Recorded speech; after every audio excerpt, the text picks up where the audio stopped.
Lilith est une démone de la tradition juive. Elle est à l'origine une divinité mésopotamienne.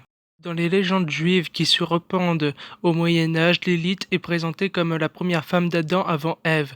Elle constitue une figure récurrente dans les rituels magico-religieux, car elle représente un danger pour les femmes enceintes et pour les enfants que l'on protège grâce à des amulettes.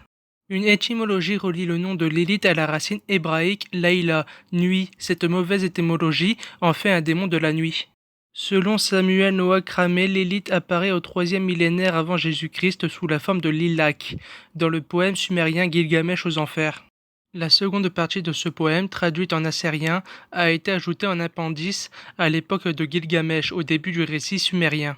Un démon Kisiki Lililake s'installe dans le tronc de l'arbre Ulupu planté sur le bord de l'Euphrate, puis transplanté à Uruk, dans le jardin sacré de la déesse Inanna. Le héros Gilgamesh parvient à l'effrayer et le démon s'enfuit dans le désert, lieu de séjour habituel des démons. Il est possible que ce soit la première mention de l'élite, même si elle est contestée. Dans les sources akkadiennes, les démons Lilu, Lilitu et Ardat Lili dominent les vents et les démons femelles Lilitu et Ardat Lili cherchent à séduire les hommes. Lilitu n'a pas de mari et ne peut avoir d'enfant. Elle cherche à entrer dans la maison d'un homme par la fenêtre, elle peut s'enfuir à travers la fenêtre ou s'envoler comme un oiseau. À partir de l'époque médio-babylonienne, Lilith est assimilée à Lamashtu. Elle représente un danger pour les femmes qui accouchent et pour les nouveau-nés.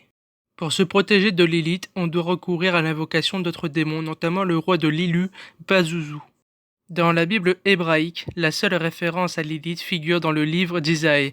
Dans cette prophétie sur la fin du royaume d'Édom, le territoire d'Édom est décrit comme une terre désolée. Il est habité par des bêtes sauvages et par Lilith. La signification de Lilith dans ce passage n'est pas claire. Les premières traductions grecques de la Bible l'ont rendue de différentes manières. La Septante le rend par Oinocentaure, créature mi-homme mi-âne. Cette lecture peut renvoyer à la figure de Lamashtu, qui peut être représenté assis sur un âne. Aquila transcrit simplement Lilith et Simac utilise le nom de Lamia, qui est un démon de la mythologie grecque. Les traductions françaises modernes optent généralement pour le nom propre Lilith. Dans des traductions plus anciennes, le mot hébreu ou grec est rendu par des termes se référant à des créatures mythologiques, démoniaques ou monstrueuses, effrayantes ou encore des animaux nocturnes à cause de la mauvaise étymologie qui fait dériver Lilith à la racine hébraïque signifiant nuit. Lilith apparaît 4 fois dans le Talmud. Elle est décrite comme une démone aux cheveux longs et pourvue d'ailes. Sa figure de succube est mise en avant.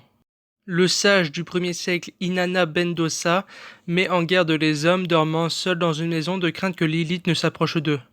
Elle est la fille d'Oriman, l'adversaire d'Ormuzd, dans la région zoroastrienne, dans le Talmud. Lilith est une créature qui s'attaque à tous les humains, pas spécifiquement aux enfants. Lors des fouilles réalisées par l'université de Pennsylvanie, dans la ville de Nippur, en Babylonie, des dizaines de bols d'incantation ont été découverts.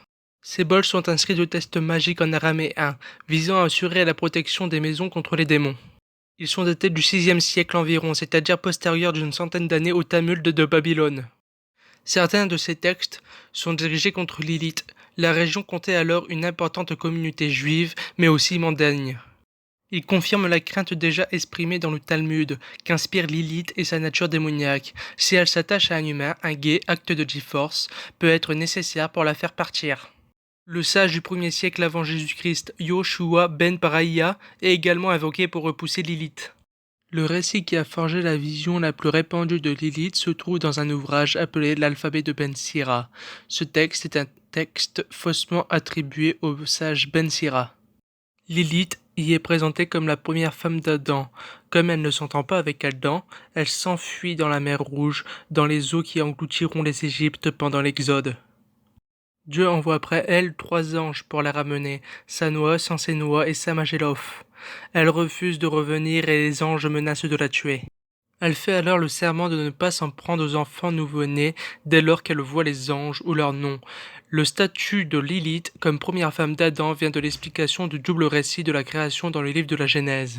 La création de Lilith correspondrait ainsi au premier récit alors que la seconde correspondrait à Ève. À partir du XIIIe siècle, de nouveaux détails tirés de la littérature kabbalistique viennent enrichir le mythe de Lilith.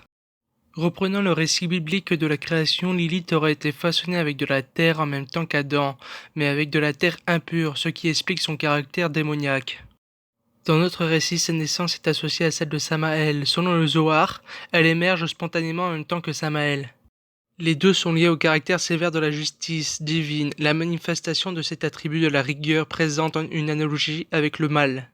Dans une autre tradition, Lilith et Samuel sont en fait un seul être androgène à l'image de Dieu. Ils sont apparus en dessous du trône divin. Pour la punir, Dieu la condamne à voir tous ses enfants mourir à la naissance.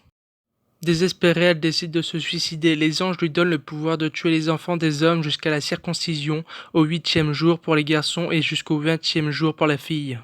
Elle rencontre ensuite le démon Samuel, l'épouse, et s'installe avec lui dans la vallée de Jehannum, où il prend le nom d'Adam Bélial. Pour se venger, Lilith devient le serpent qui provoque la chute d'Ève, et incite Caïn à tuer Abel. Ce sont les deux premiers fils d'Adam et Ève. Comme ses enfants s'entretuent, Adam refuse d'avoir des relations sexuelles avec Ève, ce qui permet à Lilith d'enfanter des nuées de démons avec le sperme d'Adam qui tombe à terre pendant 130 ans. Plus tard, dans le livre Nat à Sapir, Joseph Angelino identifie Lilith à la reine de Saba dans son rôle de tentatrice. Toujours selon ce livre, l'une des deux prostituées qui se disputent un enfant devant Salomon serait également Lilith. Dans la démonologie de Midrashim et du Zohar, il y a deux Lilith, la petite et la grande. La grande est l'épouse de Samaël, c'est la femme de la dépravation. Les géonymes expliquent qu'elle contrôle 480 légions, qui correspond à la valeur numérique de son nom. Pour avoir malgré tout sauvé quelques enfants, dont le fils du roi Nabuchodonosor, roi de l'empire néo-babylonien, elle est autorisée à remonter sur terre à l'approche du crépuscule. La petite est l'épouse d'Asmodée, prince des enfers, où Lilith règne en toute majesté, avec les trois autres reines des démons. Ygrat, Maalat et Naéma, et toutes leurs cohortes qui donnent naissance à des enfants par légion. Voilà, c'est la fin de la vidéo. J'espère qu'elle vous a plu. N'hésitez pas à mettre un j'aime, à vous abonner, à laisser un commentaire. Sur ce, à plus!